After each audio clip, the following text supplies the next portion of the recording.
بیچاری کئی روز سے دم توڑ رہی ہے، ڈر ہے خبر بد نہ میرے منہ سے نکل جائے، تقدیر تو مبرم نظر آتی ہے ولیکن پیران کلیسا کی دعا ہے کہ یہ ٹل جائے۔ تو پہلی بات میری ختم ہوئی، عالمی نظام خلافت دنیا کی تقدیر مبرم ہے، ہو کر رہے گی، اس میں کسی صاحب ایمان کو کوئی شک، کوئی شبہ، کوئی ریب نہیں ہونا چاہیے۔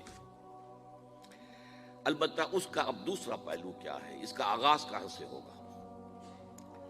پہلی بات تو یہ، ہمارے بعض لوگوں کے ذہنوں میں، سادہ دل لوگ وہ سمجھتے ہیں کہ پوری دنیا میں ایک ہی دفعہ آ جانی چاہیے، یہ کوئی علاقائی خلافت تو نہیں ہو سکتی، خلافت تو عالمی ہوتی ہے۔ ان سے میں کہتا ہوں عالمی خلافت کب تھی جناب؟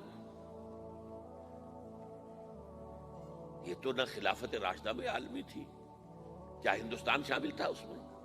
کیا چین شامل تھا؟ کیا یورپ شامل تھا؟ اور پھر جو خلافت کے نام سے جو ملوکیت چلی ہے وہ بھی صرف آپ دور بنو امیہ میں کہہ سکتے ہیں کہ وہ پورا عالم اسلام کم سے کم اس کے تحت تھا۔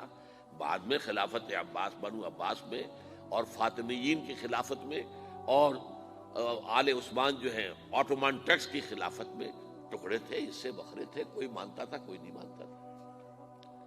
اور سب سے بڑی بات یہ، اگر ایک دم پوری دنیا پر خلافت قائم ہو سکتی تو حضور کے دست مبارک سے ہوتی، لیکن نہیں ہوئی۔ نتیجہ کیا نکلا؟ ایک ملک میں حضور نے قائم کر دی، جزیرہ نما عرب، یہاں خلافت قائم ہو گئی، حضور خلیفہ ہے۔ اس کے بعد آپ کے خلفائے راشدین نے پھر اس کو وسعت دی، شرقاً غرباً شمالاً، 3 کالمز نکلے ہیں فوجوں کے، صحابہ کرام کے، 3 کالمز، ایک ایسٹ ورڈ، ایک ویسٹ ورڈ، ایک نارتھ ورڈ۔ ایک عراق کو فتح کرتے ہوئے ایران میں پہنچ گیا، خراسان تک چلا گیا، ایک شام کو فتح کرتے ہوئے اور پھر سینائی پیننسولا سے ہو کر افریقہ میں داخل ہوا اور اٹلانٹک تک پہنچ گیا، تیسرا سیدھا شمال میں گیا، لیکن یہ زیادہ دور نہیں جا سکتا تھا، کوکیشین ماؤنٹینز آ گئے، کوہ قاف، اس زمانے میں تو یہ یوں سمجھیے کہ امپیسیبل تھا نا، کوہ قاف، لہذا وہاں آ کر رک گیا بابا۔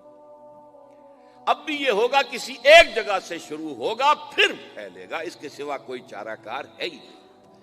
اگر ہر جگہ پوری دنیا میں ایک ہی وقت میں ہو سکتا تو حضور کے دست مبارک سے ہوتا صلی اللہ علیہ وسلم۔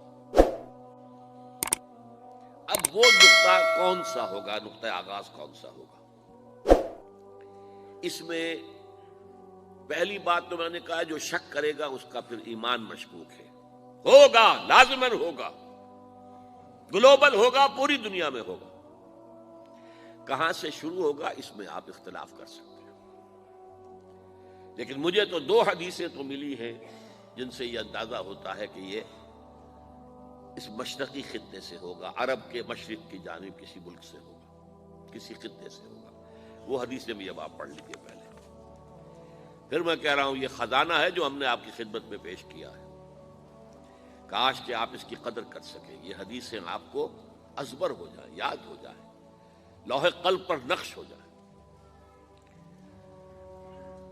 ہندوستان اور خراسان یعنی موجودہ افغانستان کا ذکر ابن ماجہ کی روایت ہے، عن عبداللہ ابن الحارث رضی اللہ تعالی عنہ قال رسول اللہ صلی اللہ علیہ وسلم یخرج ناس من المشرق یؤتئون للمہدی یعنی سلطانہ، یعنی سلطانہ، دونوں طرح سے پڑھ سکتے ہیں۔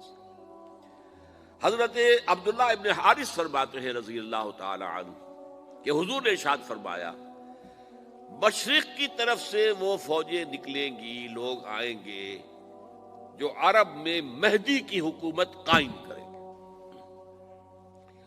یہ مہدی کون ہوں گے اس کا ذکر میں ذرا بعد میں کروں گا، لیکن نوٹ کر لیجئے کہ مہدی سے پہلے لازماً کسی مشرقی علاقے کے اندر وہ نظام قائم ہو چکے گا، تب وہاں سے فوجیں آئیں گی نا۔ یہ مشرق کون سا ہے؟ عرب کے مشرق میں آپ چلیے، ایران بھی آ جائے گا، افغانستان بھی ہے، پاکستان بھی ہے، اور اگر اسے اور توسیع دیں تو ہندوستان بھی ہے۔ یہ ہے عرب کا مشرق، اس سے فوجیں جائیں گی۔ اس کا کیا مطلب ہے کہ اس میں سے کسی جگہ پر نظام خلافت پہلے قائم ہو جائے گا، تاکہ وہاں سے فوجیں جائیں گی جو جزیرہ نما عرب میں حضرت مہدی کی حکومت کو قائم کریں گی۔ اب دوسری حدیث سنیے، یہ سنن ابن ماجہ کی حدیث تھی جو میں نے آپ کو سنائی، آپ نے پڑھی۔ دوسری، عن ابی ہریرہ رضی اللہ تعالی عنہ، یہ ترمذی شریف کی روایت ہے، قال قال رسول اللہ صلی اللہ علیہ وسلم یخرج من خراسان رایات سود لا يردها شیء حتی تنصب بإیلیا۔ خراسان کے علاقے سے سیاہ جھنڈے لے کر فوجیں آئیں گی، ان کا رخ کوئی موڑ نہیں سکے گا، ان کو پیچھے پھیر نہیں سکیں گے کوئی بھی، یہاں تک کہ وہ یروشلم میں جا کر جھنڈے نصب کر دیں گے۔ ایلیا حضور کے زمانے میں یروشلم کو کہتے تھے۔ یہ یروشلم تھا جب حضرت سلیمان کی حکومت تھی، اور یہاں پر معبد سلیمانی، ہیکل سلیمانی قائم ہوا، پھر یہ یروشلم ہی رہا ہے تاریخ میں، یہاں تک کہ سن 70 عیسوی میں جب ٹائٹس رومی جنرل نے اس کو گرایا، ختم کیا، سیکنڈ ٹیمپل گرا دیا، اور یہاں سے یہودیوں کو کہا نکل جاؤ یہاں سے، کوئی یہودی باقی نہیں رہا، بالکل تہو بالا برباد کر دیا۔ اس کے کوئی 150 سال بعد ہیڈریان، رومن ایمپرر ہیڈریان، اس نے پھر دوبارہ آباد کیا اس شہر کو۔ 150 سال تک یہ بالکل بنجر اور بالکل غیر آباد پڑا تھا۔ اب ہیڈریان نے جب آباد کیا تو اس کا نام ایلیا رکھا، اب یروشلم نام نہیں تھا۔ تو حضور کے زمانے میں پھر اس کا نام ایلیا تھا، اور اب اس سے کیا معلوم ہو رہا ہے کہ یہ یروشلم مسلمانوں کے قبضے سے اس وقت نکلا ہوا ہوگا۔ ایک دفعہ پہلے نکلا تھا، سن 1099 عیسوی میں مسلمانوں کے ہاتھ سے نکلا، کروسیڈرز عیسائیوں نے آ کر اس کو قبضے میں کیا، لاکھوں مسلمانوں کو مارا، قتل کیا۔ اس کو 1187 عیسوی میں واپس لیا ہے۔ کس نے لیا ہے؟ صلاح الدین ایوبی، کرد۔ عرب کھوکھلے ہو چکے تھے، عربوں نے کھویا، واپس نہیں لے سکے، بہت حکومت کر چکے تھے، 400-500 برس کی حکومت کر کے، اور ان کے عیش اور ان کے آرام، اب ان میں جان نہیں تھی کہ وہ واپس لے سکے۔ واپس لینے والا گرم کرد خون تھا، صلاح الدین ایوبی۔ تو گویا کہ اب آپ سمجھئے کہ 88 برس تک عیسائیوں کا قبضہ رہا یروشلم پر۔